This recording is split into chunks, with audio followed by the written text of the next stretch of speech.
बिस्मिल्लाहिर्रहमानिर्रहीम। अस्सलाम वालेकुम। एक खाने से दूसरा खाना। एक शख्स एक हकीम साहब के पास आया।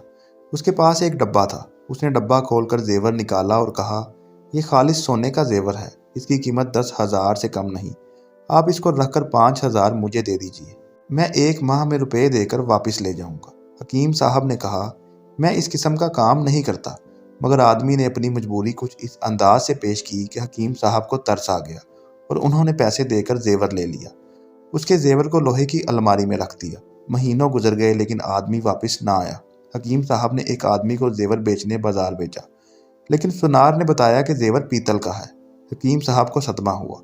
ताहम रुपए खोने के बाद वो अपने आप को खोना नहीं चाहते थे। उन्होंने उसको बुला दिया, सिर्फ ये किया कि जेवर को सोने के खाने से निकालकर पीतल के खाने में रख दिया। इंसानों के मामलात के लिए ये तरीका बेहतरीन है।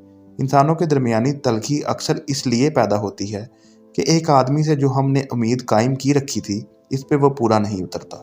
इस मौके पर बेहतरीन तरीका ये है कि आदमी को इस खाने से निकाल कर दूसरे खाने में रख दिया जाए।